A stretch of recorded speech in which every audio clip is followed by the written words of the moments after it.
Good morning, and thanks for joining me for another episode of Business and Legal Q&A Live. This is utlradio.com, your business success and legal information station, and I'm your host, Peter Lamont.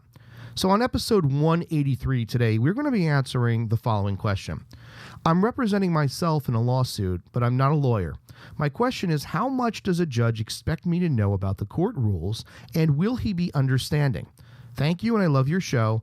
This is from Candice from Winter Springs, Florida. So Candice, first I want to thank you for submitting your question, and of course you'll be receiving a free UTL Radio mug. Before I answer your question, I just want to remind everyone out there of a couple housekeeping announcements, and then I'm going to get to your question, Candice. So first of all, I just want to thank everybody who has recently subscribed to our YouTube channel. I hope that you are finding the content helpful and you're learning something from it, and I encourage you to reach out to me if there is a particular type of content or information that you're looking for. Are you looking to learn more about a particular area of business or law or personal development? And if so, just leave a comment or go to utlradio.com, which is our main website, and contact us through any of the links that are there. There's an email link, there's social media, and let me know, give me some feedback as to what you would like to see. So for all of you who are new, I know we had a lot of people that joined over the weekend. Thank you and welcome, and I hope that you find this helpful, and let's communicate with one another. And I don't want this to just be me talking to you. I want you to talk back to me so that we can have a real meaningful conversation on some of these important matters. Also, I want to remind you that it is not too late to get your entry in for the Rich Gaspari book, 51 Days, No Excuses. All you have to do to get your entry into this giveaway for the book is to listen to last week's episode that aired on Thursday with Rich Gaspari and leave a comment on the iTunes podcast, and then just take a screenshot of that and send it to us at giveaways@utlradio.com. And full rules, terms, and conditions can be found on our website. You just click on the banner link or on the link down in the footer that takes you to the Rich Gaspari giveaway terms and conditions. Also, not too late to get your entry in for the Beard Bro. We are going to be speaking with the creator of the Beard Bro. And as part of that interview and learning what he did as an entrepreneur, we're giving away 5 Beard Bros. And they're really cool beard shaping combs that help guys with beards shape their facial hair. So if you're interested in that, there are rules on our website, utlradio.com, for that giveaway as well. They're slightly different than the Rich Gaspari giveaway, but check that out. Finally, I just want to encourage you to check out utlradio.com. I know that a lot of you make use of all of our social media connections and our website. You know, you're leaving comments on Google Plus or Facebook, and you're leaving comments on YouTube. But there are a lot of you out there that might listen to this show on the podcast or watch the videos on YouTube and not realize that you can go to utlradio.com and get everything, including free information, free guides. So I encourage you to do that. Check that out. And, let me know again what you would like to see on the site, on the program, on the videos. All right, let's get back to Candice's question today. And it's a good question. I think that in general, there is this sort of expectation by people who are representing themselves in court that they don't need to know what a lawyer needs to know. They're not lawyers. They didn't go to school to be a lawyer. They didn't pay a lot of money to be a lawyer. And therefore, they don't really need to know the ins and outs of the procedure, the rules, and the law. And a judge is going to be sort of lenient. That's the general perception.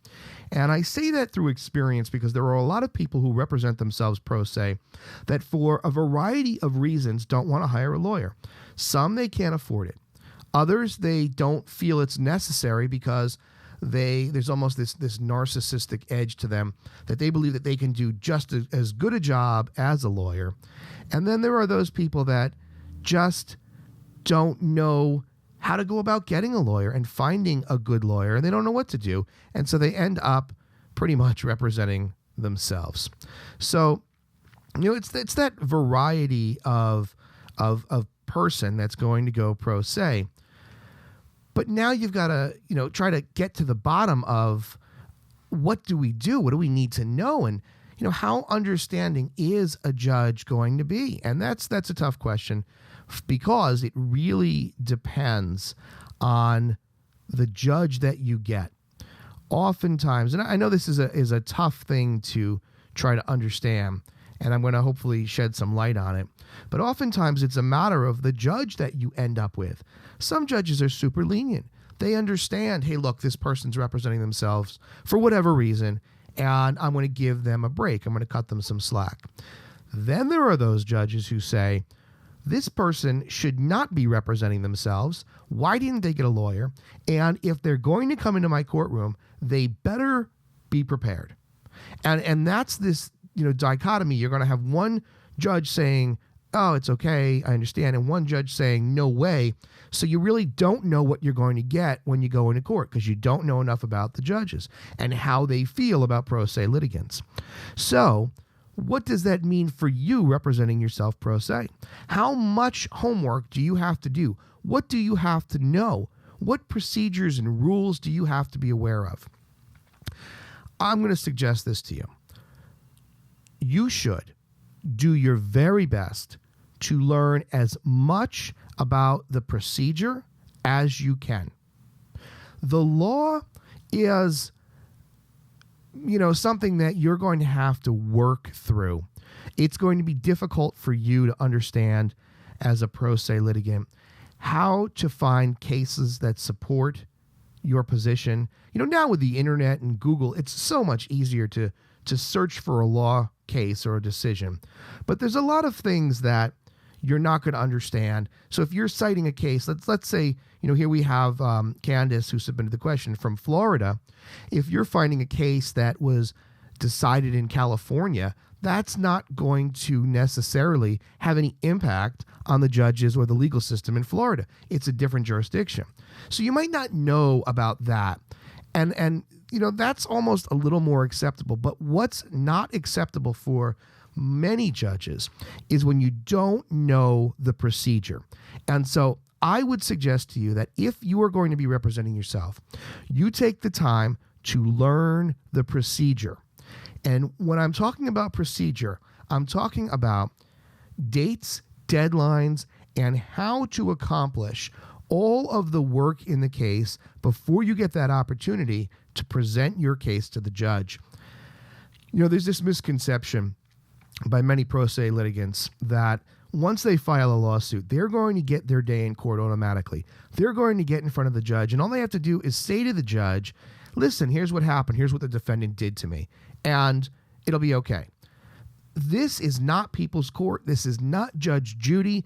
And if you're going to a court system other than small claims, which you still have to be prepared for, but if you're going to a regular trial level court or the lower court in your state's trial court, so for example, in New Jersey, the Superior Court is the trial court, and there is a lower division called the Special Civil Division, which is still part of the Law Division.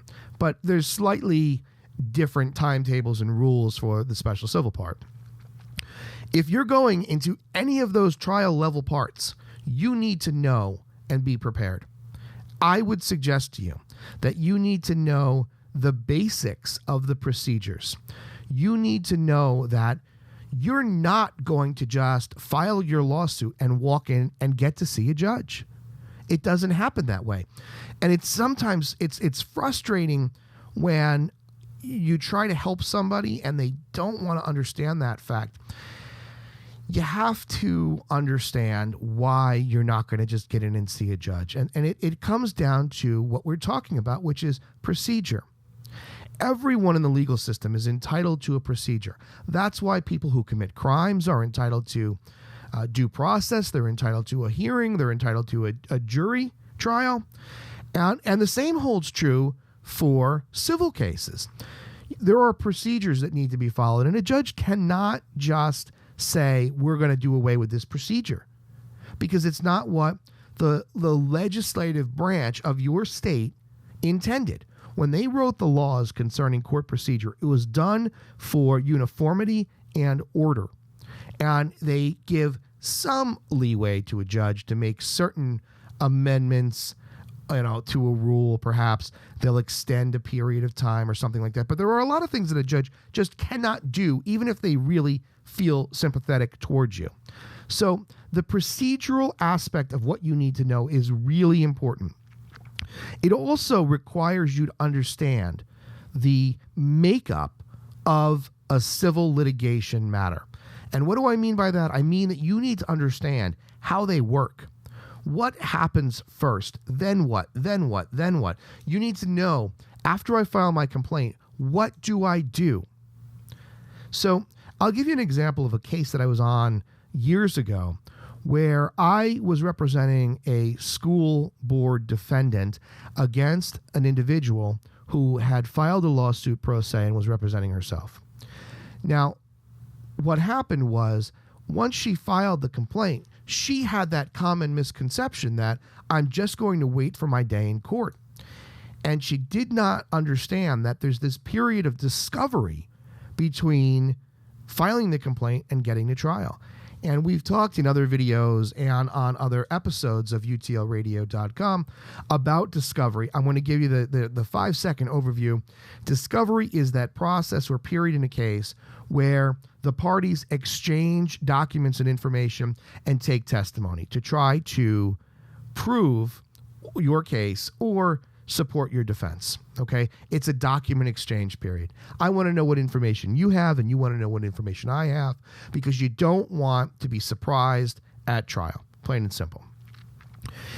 Well, this case that I'm referring to that I was involved in, the pro se litigant didn't know that she had to start writing discovery demands and begin this discovery process. And as the lawyer for the school defendant, we served her with demands, and she didn't answer them. And so we did what was procedurally correct, which is we sent her a letter and we told her that she needed to respond, to which she ignored. We then filed a motion and we asked the court to compel her to respond to our discovery demands. And it wasn't until that point in the case that she realized, oh, I should have been serving discovery demands as well. And some of the deadlines within which to serve those demands had passed. And the judge was one of these judges that was not lenient and did not care that she was pro se, and basically had this mindset that once you step into my courtroom, you better know what you're doing. Once you engage me as the judge for your case, I expect that you're going to handle yourself accordingly, regardless of your professional background. And so he would not give her an extension on this discovery. It really did hurt her. Now, her case was no good to begin with, but it did hurt her because she wasn't even able at later stages in the case to present certain evidence.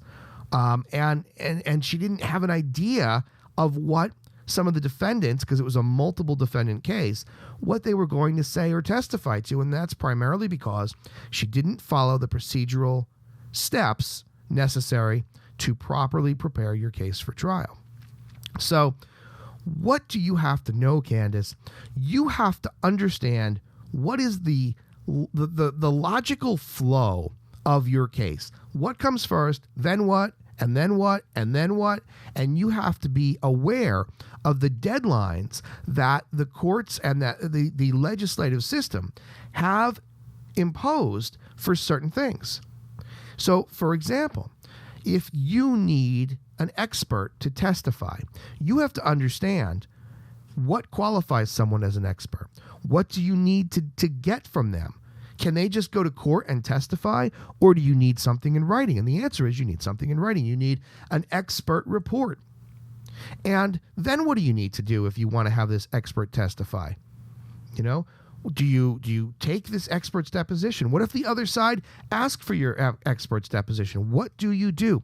And this is some of the complexity associated with pro se litigants. They have to understand that simply because you're pro se, it doesn't mean that a judge or the court system is going to accommodate you. It really doesn't work that way. So, while you can handle a great number of cases on your own, and I firmly believe that, and a lot of lawyers will tell you, no, you can't. You always need a lawyer. I don't believe that at all. I believe that you are just as capable as many lawyers to handle certain cases, certain smaller contract cases, certain smaller, business disputes. Although, depending upon your state, you can't represent yourself as a business, by the way, without a lawyer. And we'll talk about that in another episode. But point being that there are matters I believe you can represent yourself in. There are legal matters that you can handle, hands down.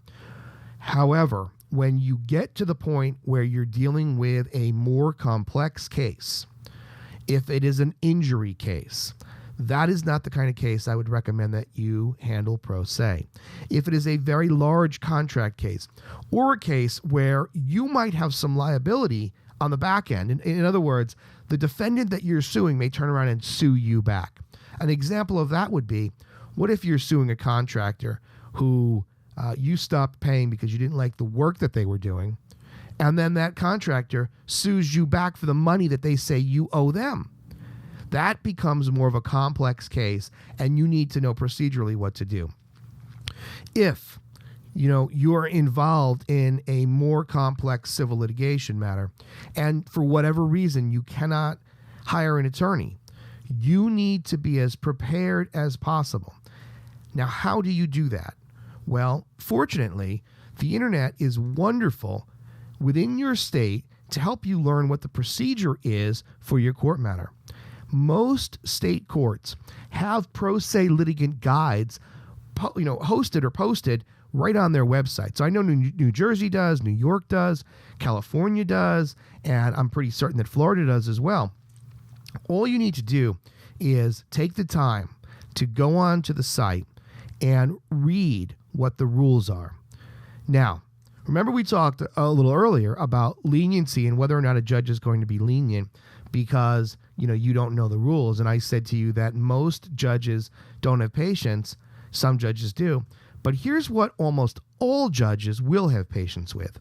If you attempt to comply with the law, if you attempt to comply with the procedure, and you do something incorrect, you say something incorrect because you just don't know, judges will often give you the benefit of the doubt because they can see that you're putting the effort in to try to comply with the rules.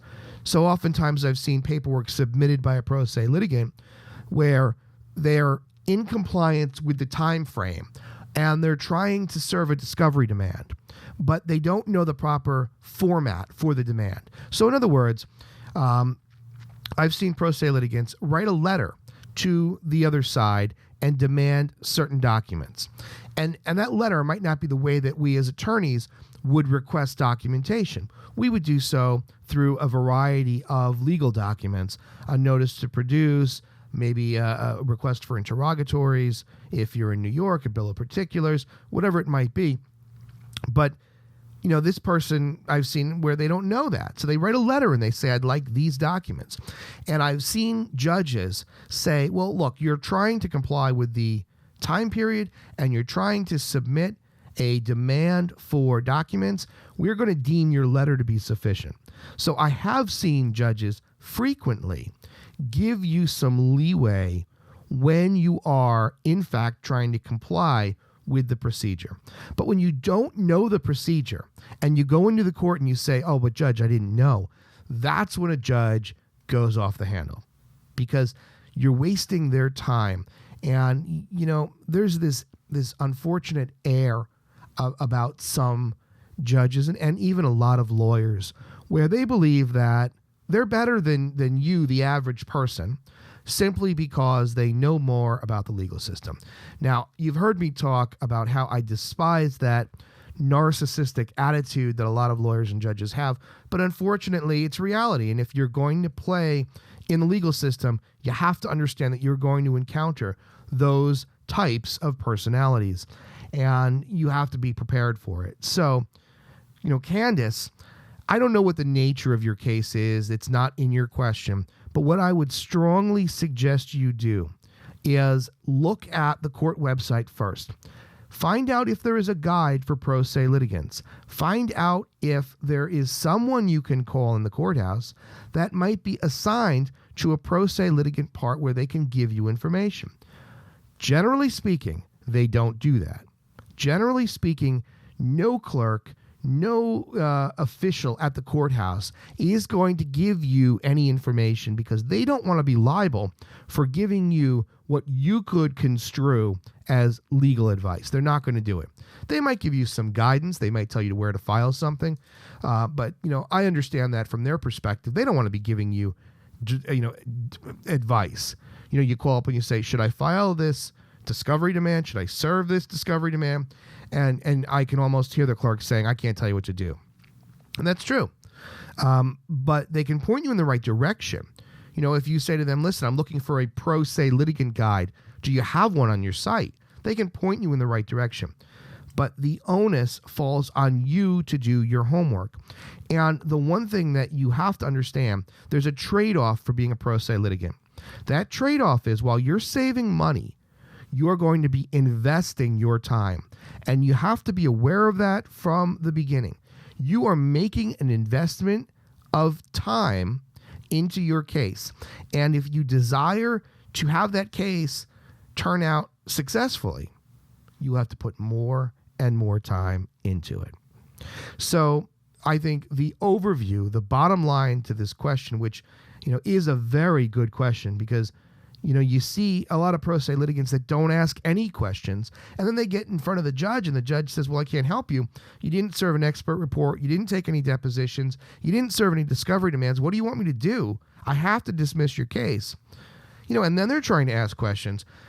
The fact that Candice, you were asking this question in advance of getting into your case, I think is something that should be applauded. And I would say to everyone out there who's representing themselves, there are some resources out there where you can go and you can ask a question.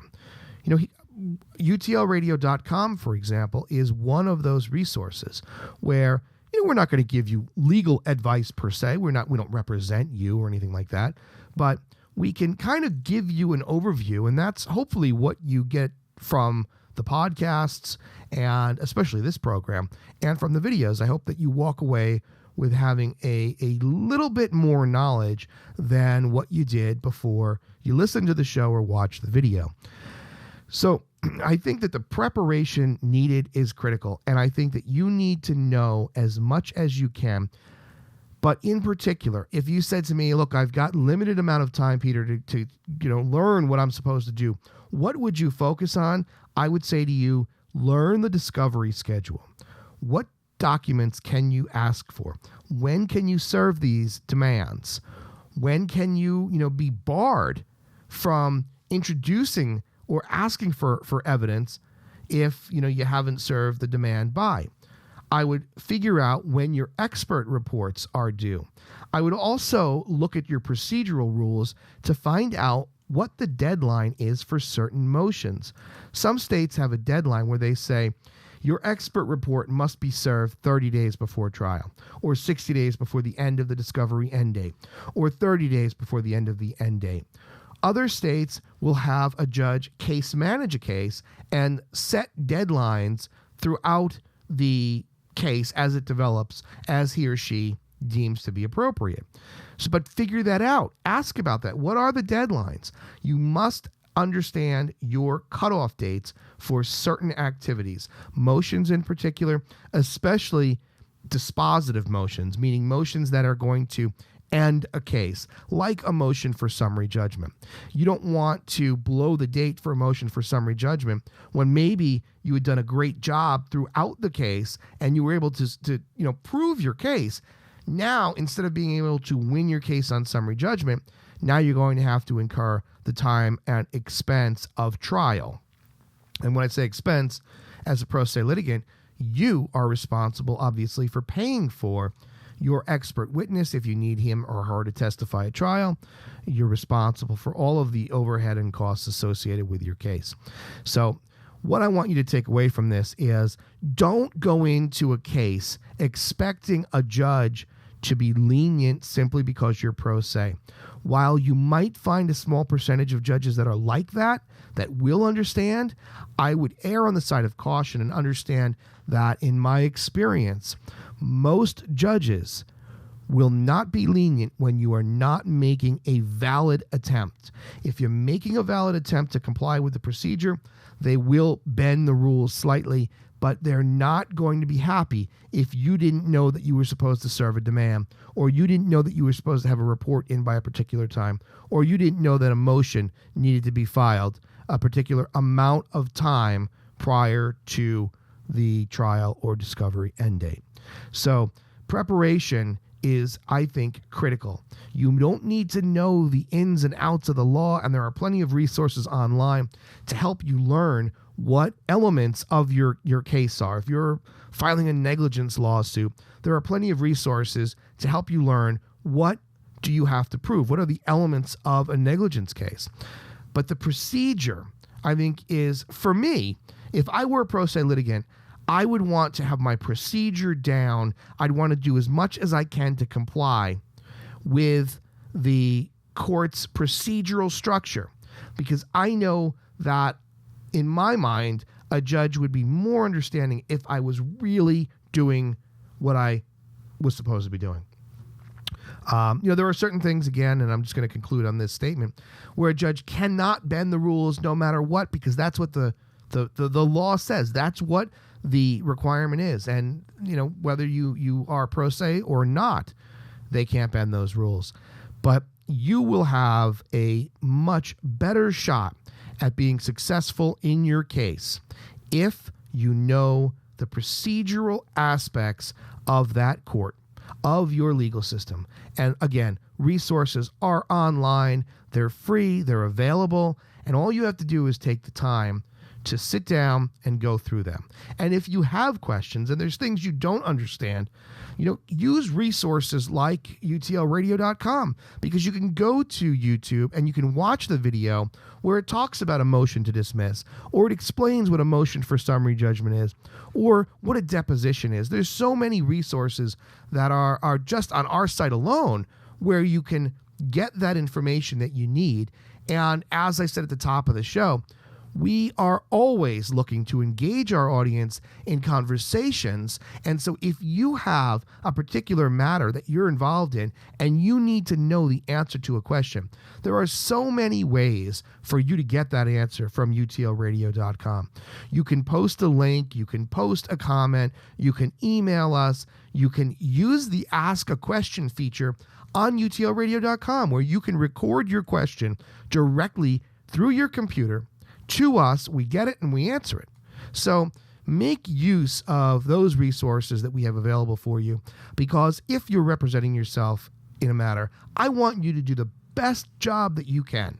I want you to give yourself every chance to prevail on that claim, whether you are prosecuting it as the plaintiff or you're defending it as a defendant. So I hope that you understand that you need to do your homework, and I also hope that you are open to asking questions, because we want to give you the answers. We want to see you succeed in court. Well, that's going to do it for today. I want to thank Candice from Winter Springs, Florida, again for submitting the question, and you'll be receiving your free mug in about a week.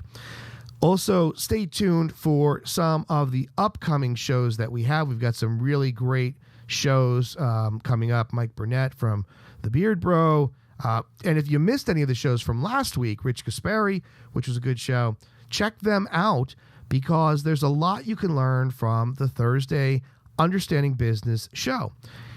We also concluded last week our summer special of our music show, where we talked to musicians about music and it was called On a Different Note, and business and the connection between the two of them. So if you're interested, if you're a musician or just a fan of music and you want to hear what some of the musicians that we interviewed over the summer do or have been through, or how they use social media, or how they connect with their fan base, check out that show. We aired our final show of the summer season. Hopefully it will be back next summer, and we'll do more with it. But it was a good show and a lot of fun, so I encourage you to check that out. And check out all of the other programs that we have available at utlradio.com. Also, be on the lookout for upcoming meetups in your area. And if you are in a particular area and there's a group of you that are interested in having a meetup, let me know. You can, again, contact us through the website or any of the other available methods that we list on the site, and let us know. And when we go to your city or your town, we will put together a meetup.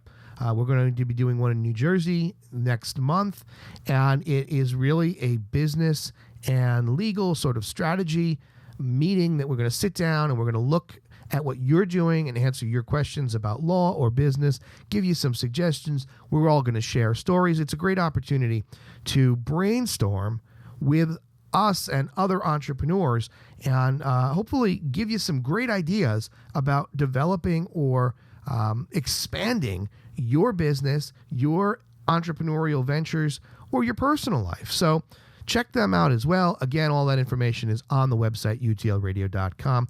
That is going to do it for today. Tune in tomorrow when we answer a business question. Oh, by the way, what we're going to be doing is, with the wrap-up of the summer series with On a Different Note, we are going to be expanding our weekly broadcasts, and we're going to make Tuesday understanding business. Hold on, let me take that back. Not business and legal Q&A. It's going to be legal Q&A. And then on Wednesday, we're going to do business Q&A. So if you submitted a business question, those will be answered on the Wednesday show.